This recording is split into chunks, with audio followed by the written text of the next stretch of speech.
আজকে আমাদের এলাকায় দুইটা হনুমান আসছে কোত্থেকে জানি। দেখেন কত সুন্দর দেখা যায় হনুমানগুলি, যে গাছের আগায় দেখাও। আমি জুম করে দেই। এই যে দেখেন, আসলে অনেক উপরে বসে রয়েছে তো ভালো মতো দেখা যাইতেছে না। এই যে একটা,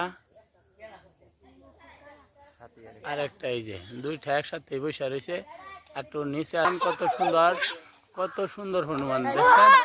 এই যে মাটি মাটি টানতেছে, ওই যে নাইমা ধরতেছে গাছ বড়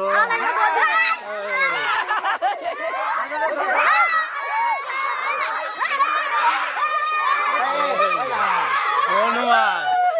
ওই যে অবস্থা দেখছেন কি সুন্দর গাছের ডাইল রয়েছে, দেখার মতো জিনিস। মানুষ আরো বড় বান্দর এক লগে কত